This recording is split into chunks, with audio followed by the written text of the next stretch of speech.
E a paz, meus amados irmãos em Cristo. Vamos para mais uma meditação na palavra do Senhor. Hoje, 4 de abril de 2020, já no finalzinho da tarde, vamos meditar aqui na palavra do Senhor, que está aqui em Marcos 13, no versículo 1 e 2, que diz assim: Saindo ele do templo, e disse-lhe um dos seus discípulos: Mestre, olha que pedras e que edifício. Versículo 2. E Jesus respondendo lhe disse: Vedes esses grandes edifícios? Não ficará pedra sobre pedra que não seja derribada. Meus amados irmãos, Mateus 24, Marcos 13 e Lucas 21. A maior parte de Mateus 24, Lucas 13, Marcos 13 e Lucas 21 já foram cumpridas no ano 70, quando o general Tito invadiu Jerusalém, né? Então, meus amados irmãos, quando o Senhor estava com seu discípulo, né? E os discípulos contemplando o templo de Jerusalém, muito bonita, coisa mais linda, né? Aquelas pedras lindas, aqueles mármore lindo, brilhoso, bonito. Então os discípulos ficaram maravilhados com o templo bem feito e falou para Jesus: Jesus, mas que templo bonito, veja essas pedras. E o Senhor diz: em verdade vos digo que não ficará aqui pedra sobre pedra. Então essa profecia, ela se cumpriu no ano 70, quando o general Tito invadiu Jerusalém, né? Então a parte de Marcos 13, Mateus 24 e Lucas 21 se cumpriu no ano 70, quando o general Tito invadiu Jerusalém. Então Jesus falou isso aqui no ano 33, né? E Jesus já falou isso aqui no ano 33. Então 37 anos depois se cumpriu, quando o general Tito invadiu Jerusalém, né, meus amados irmãos? Então, no ano 33, como eu volto a falar, meus amados, no ano 33, Jesus saiu do templo e quando caminhava com seus discípulos, né? Eu volto a falar, Jesus saiu do templo e caminhava com seus discípulos e aproximava-se dele para mostrar as construções, né? Como está lá em Mateus 24, né? Mateus 24, 1 e 2, e disse assim, os discípulos desse, não vedes tudo isso? Né? Jesus disse: não vedes tudo isso? Em verdade vos digo que não ficará aqui pedra sobre pedra que não seja derribada, que está lá em Mateus 24. Então, meus amados irmãos, na década de 60, depois de Cristo, vários sinais sobrenaturais foram vistos em Jerusalém. Então veja bem, o que eu quero enfatizar aqui com os irmãos. Então Deus, antes de lançar um juízo na terra, ele mostra os sinais. Ele mostra os sinais como nós estamos vendo agora, dessa epidemia aí. Deus está nos sacudindo para ver se nós acorda, porque a volta dele está iminente, né? Então, o mesmo que aconteceu no ano 70, na época da invasão do general Tito, antes de acontecer, o Senhor mostrou sinais, como está nos mostrando agora, entendeu? Então, o primeiro sinal foi esse. Em uma festa de Páscoa, uma luz brilhou como o dia ao redor do templo. Então, numa festa de Páscoa, né, em Jerusalém, antes do ano 70, né, uma luz brilhou forte, né, brilhou forte perto do templo, e aquela luz mostrava para o templo, para Jerusalém, né? Então ali foi um sinal muito grande que o Senhor estava dando para o povo, que o juízo estava chegando, o juízo ia chegar. Só que o povo, como hoje, o povo passou desapercebido, fez vista grossa, né? E o segundo sinal foi esse. Na época do sacrifício, que os judeus sacrificam animais até hoje, porque eles não aceitaram Jesus, né? E o Senhor veio para eles, mas eles não aceitaram, né? Então o segundo sinal foi uma vaca que um dos judeus levaram para o sacrifício. Uma vaca, quando ela chegou perto do sacrifício no pátio, né? No pátio do templo do sacrifício, uma vaca deu à luz a um carneiro. Você vê, uma vaca deu à luz a um carneiro. Esse foi o segundo sinal que o Senhor deu aos judeus, que o juízo ia chegar, né? E o terceiro sinal foi a porta do templo, a porta do templo de Jerusalém, que gastava 20 homens para abrir ela. 20 homens para abrir e fechar a porta do templo, que era muito pesada. Então ela abriu e fechou sozinha. Você entendeu? Foi o segundo, terceiro sinal que o Senhor Deus, o Senhor enviou os judeus para eles se arrepender e voltarem para Jesus. Só que os judeus não fizeram vista grossa. Então o quarto sinal, que foi logo após o quarto sinal, pouco tempo depois da festa da Páscoa, antes do nascer do sol, apareceu sobre Jerusalém visões de soldado atravessando o céu. Então o Senhor deu um sinal muito forte de visões de soldado atravessando o céu de Jerusalém. Então esse foi o quarto sinal. Você vê, soldado, o Senhor estava muito claro ali falando para aquele povo que o soldado vinha para invadir Jerusalém se aquele povo não se arrependesse e mudasse a conduta de vida deles, né? Então nós vamos para o quinto sinal. O quinto sinal, num dia de Pentecostes, ouviram-se no templo um ruído, em seguida uma grande voz, né?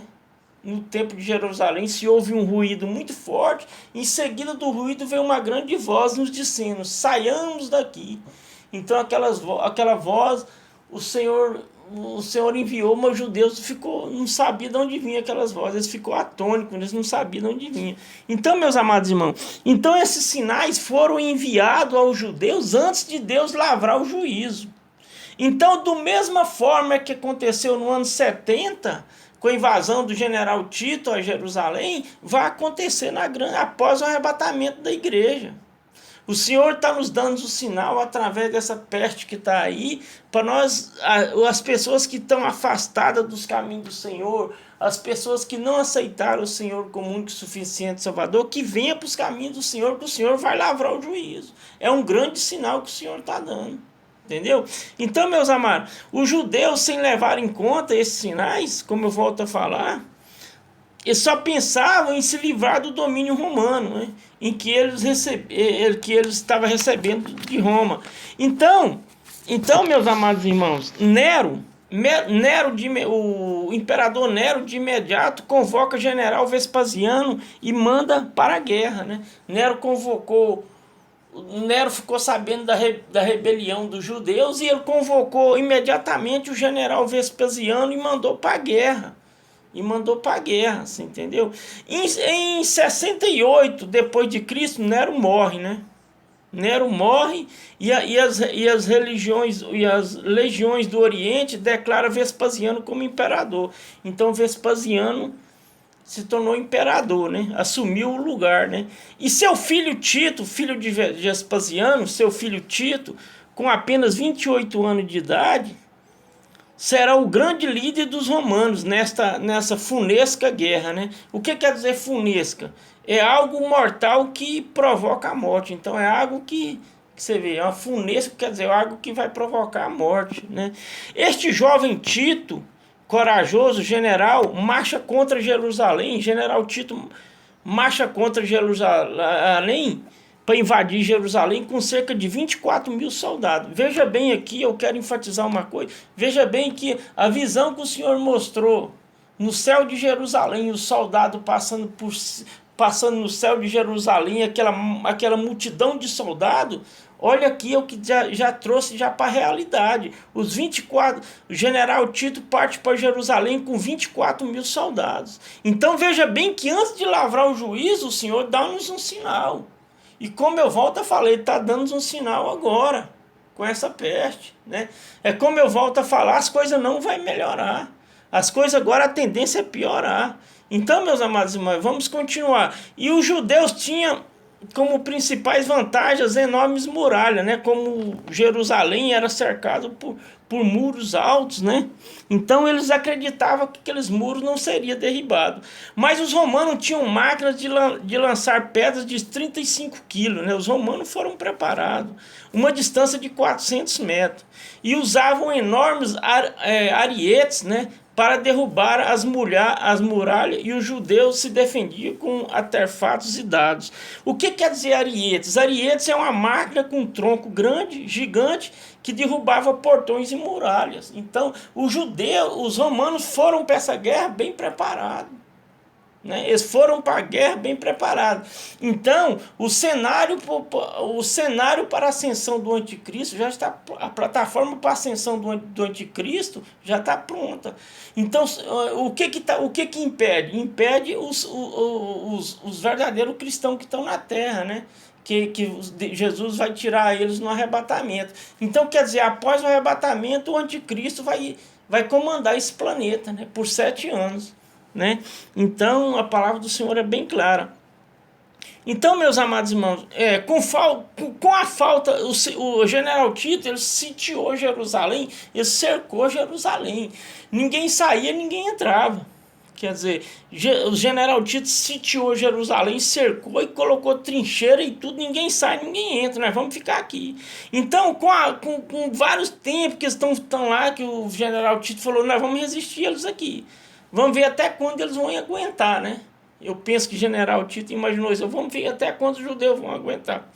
Então, com a falta de trigo, começou a faltar alimento, né? Dentro de Jerusalém. Com a falta de trigo, os judeus buscavam alimentos ao redor de Jerusalém, né? Então, o general Tito manda cortar as árvores para fazer com eles trincheira, né? Impedir que os judeus vá buscar alimentos. Eles ficaram sabendo que os judeus estavam saindo de Jerusalém para buscar alimento aos arredores. Então o general tinha uma floresta ao redor de Jerusalém. O general Tito mandou cortar as florestas e as madeiras fizeram trincheira, né? Fizeram trincheira para eles não sair para buscar alimento. Então, meus amados, com o resultado dentro de Jerusalém, você vê, com o resultado da resistência que o general Tito permaneceu ao redor de Jerusalém com seus soldados para ninguém entrar, ninguém sair da cidade de Jerusalém. Então, com o resultado dessa resistência, morriam, e lá dentro começou a morrer gente, né? Morria muita gente de fome, que começou a faltar comida, né? E morria muita gente de fome. E não era enterrada, não tinha como enterrar, não tinha como se tirar para fora para enterrar. Então morria ali e ficava. Então era enterrado, pois a fome em diversas situações os impediu. Então aqui as pessoas já começaram a ficar fracos, devido ao general Tito ter sitiado Jerusalém e deixou o judeu. E pensou, vamos ver até quando eles vão aguentar. Então chegou a um ponto, os judeus que não tinham, já comeram a comida, os alimentos que eles tinham, eles comeram tudo. E chegou a um ponto que os judeus, por não morrer de fome, comia feno. Você vê, eles comiam feno podre e sola de sandália, daquela sandália deles de couro, né? De couro e couro dos escudos. Você vê a que ponto chegou, a que ponto a fome chegou, que os judeus comiam tudo que tinha. Você imagina outras coisas que eles comeram lá, né? Que aqui o Flávio José não relata, mas deve ter sido terrível. Então, eu volto a enfatizar, o mesmo que aconteceu em Jerusalém vai se repetir na grande tribulação, que é após o arrebatamento, né? E houve uma mãe que matou, devido à fome, para ela não morrer de fome, houve uma mãe que matou o seu próprio filho e comeu. Você entendeu? Para não morrer de fome. Você vê, o desespero foi grande, né? Então, meus amados irmãos, os romanos ainda assim, com muita dificuldade, entraram em Jerusalém. Eles, mesmo assim, com a fraqueza dos judeus, sem alimentar, sem nada, eles conseguiram entrar em Jerusalém. E o general Tito havia dado ordem para que não ateassem fogo no templo, né? Mas durante lá o combate contra os judeus, um soldado do general Tito enviou uma tocha de fogo e caiu lá dentro de Jerusalém e começou a pegar fogo, né? O general Tito fez de tudo que apagasse o fogo, mas o fogo tomou conta de tudo. Quanto mais parece que eles tentavam apagar, mais o fogo aumentava, né? E esse incêndio ocorreu no mesmo mês e dia. Pra você ver como a profecia ela é muito eficaz. Esse incêndio em Jerusalém ocorreu no mesmo dia, no mesmo mês e dia que Nabucodonosor, rei da Babilônia, havia feito incendiar. Então, no mesma época, no mesmo mês e dia que Nabucodonosor também sitiou e invadiu Jerusalém, foi no mesmo dia, dado que o general Tito ateou fogo, um soldado do general Tito ateou fogo em Jerusalém. Então, aqui, o desespero foram grande ali, foram grande, né? Foram muito grande. Então, e o fogo era tão intenso que o fogo em Jerusalém era tão intenso que os outros povos de fora pensavam que a cidade toda estava pegando fogo, né? Então, aqueles que estavam prestes a morrer pela fome, reunia todas as suas forças para lamentar tão grande desgraça que nem se pode imaginar, né? Que foi na época da invasão do general Tito em Jerusalém. Então, meus amados irmãos, então isso aqui foi um juízo. Você vê o que Deus falou, o que Jesus falou aos discípulos, que aqui não vai ficar pedra sobre pedra, aconteceu no ano 70, quando o general Tito invadiu Jerusalém. O que tem hoje do muro de Jerusalém? Só tem o muro das lamentações, onde os judeus vão morar lá. Aquele muro ali, aquele pedaço de muro faz parte do templo do ano 70, daquele templo magnífico, daquele templo bonito. Só ficou o muro das lamentações, onde os judeus fazem as orações dele, né? Então, as legiões dos romanos tomaram furor. Então, meus amados, após o templo ser queimado, isso quem relatou isso aqui foi Flávio Joséfo, um historiador.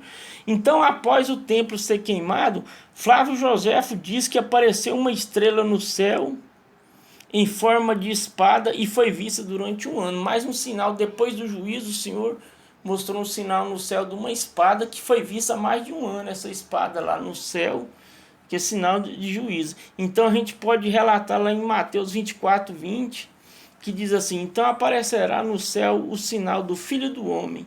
Então, meus amados irmãos, nesta guerra do ano 70 em Jerusalém, matou mais de 1.100.000 judeus, né? Sem falar nos que foram escravizados, né? Então Flávio José relatou que morreu mais de 1.100.000 judeus. Vários judeus fogem para Massada, né? Eles fugiram, os que tentaram escapar fugiram para Massada. Mas o general Silva faz com que os soldados ateasse as laterais, dando altura para que o ataque. Mas quando eles tentavam, muitos fugiram para Massada, né? Tentaram escapar da fúria que os romanos invadindo Jerusalém. Então, o que a gente pode trazer para nós isso aqui? Então, o que eu tenho para trazer para os irmãos? Que toda vez que Deus vai lavrar um juízo, ele primeiro mostra os sinais. Então nós estamos vendo aí os sinais dessa peste, né? Os sinais dessa peste. O Senhor está dando um grande sinal que é para todo mundo ficar em casa, mas não é para assistir televisão e ficar na Netflix, não é para buscar o Senhor em jejum e oração, atrair a presença de Deus para dentro da nossa casa, porque os tempos são maus, nós estamos vivendo tempos maus. O tempo nosso aqui na terra acabou, né? Então, até agora no nosso século ainda não se ouve outra tão grande como a época de 70, que general Tito ele destruiu Jerusalém. Os soldados do general Tito, só para os irmãos terem ideia, eles cortavam a barriga das mulheres grávidas, tiravam o feto para fora, jogavam na parede e jogavam um gato lá dentro e costurava a barriga da mulher. Só para você ver a maldade. Então veja bem o que aconteceu no ano 70 nem se compara o que vai acontecer após o arrebatamento, que na grande tribulação, que Mateus 24, 21 é bem claro, porque haverá tão grande aflição como nunca houve desde o princípio do mundo e até agora, nem tampouco haverá. Então, meus amados irmãos, para nós finalizar aqui essa mensagem, o que eu quero dizer aos irmãos, que Deus ele tem compromisso com quem tem com ele. Então vamos relembrar aqui. Lembra da aliança que Deus fez com Noé, né? No dilúvio. Foi uma chuva muito forte que durou 40 dias e 40 noites e inundou toda a terra. Então veja bem que depois do dilúvio Deus fez uma aliança com Noé e sua família, cujo sinal seria visto do céu. Esse arco-íris que nós vimos no céu hoje foi um sinal da aliança que Deus fez com Noé, né? Então isso aí foi um sinal, você vê que nós vemos o sinal até hoje. Então o arco-íris simboliza o sinal da aliança que Deus fez com Noé, que nunca mais ia destruir o planeta com chuva, com dilúvio, né? Então foi um sinal. Então Deus prometeu que nunca mais haveria dilúvio sobre a face da terra. Então essas foram as palavras de Deus para Noé, que os meus amados podem ler lá em Gênesis 9, no capítulo 12 a 15. Pode pegar a sua Bíblia e relatar lá. Então, o compromisso nosso com Deus exige renúncia, né? Isso demonstra o compromisso com Deus, exige renúncia, devemos abrir mão de muitas coisas, renunciar ao pecado, né? Por exemplo, que está lá em Lucas 14, 26 e 27. Então, meus amados, nós não podemos viver uma vida com Deus de qualquer maneira, porque Deus não tem compromisso com quem não tem com Ele. Se você não leva uma vida de renúncia, de santidade, e buscar os caminhos do Senhor verdadeiramente, você jamais verá a Deus. Então o Senhor foi bem enfático em Hebreus 12, que o Senhor diz assim, sem santidade ninguém verá a Deus. Então é a palavra que o Senhor diz, sem santidade ninguém verá a Deus, porque Deus é santo, Ele não tem compromisso, ninguém vai ver a Deus que vive uma vida de qualquer maneira, que vive uma vida relaxada de qualquer maneira, né? Então, muitos pensam que após a morte, que vive de qualquer maneira, na bebedeira e tudo, vai para o céu. Vai não. Se você morrer sem Jesus, o seu destino é inferno. E nós temos que se conscientizar de uma coisa. A partir do momento que nós somos gerados no ventre da nossa mãe, nós nunca mais temos fim. O nosso corpo, ele tem fim, mas a alma, nós temos uma alma que nós temos que zerar para ela. Devido ao modo que nós vivemos aqui na terra, vai ser seguida a nossa alma, para onde ela vai passar a eternidade, se é céu, se é inferno. Então, o que eu tenho para finalizar, os momentos são maus, as coisas não vão melhorar, a tendência agora é piorar. Então vai vir outro juízo antes do final do ano, que vai ser pior do que essa epidemia. Vai ser pior, nem se compara essa epidemia. Então as coisas agora vai se agravando mais. Como uma mulher, como está véspera para ganhar o bebê, ela vai sentindo as contrações, vai aumentando. Então assim é como as dores, nós estamos vivendo as dores de parto, só que as contrações estão aumentando mais. Então o que nós temos que fazer é renunciar ao pecado e viver para Deus. Você viva para Deus, é tempo de viver para Deus. Senão, quem não viver para Deus não vai ver a Deus, vai ficar na grande tribulação. E eu acabei de contar a história que aconteceu no ano 70, isso aqui vai ser fichinha perto da grande tribulação. Mateus 24, 21 enfatiza muito bem o que vai ser uma grande tribulação. Então, meus amados, fiquem na paz do Senhor.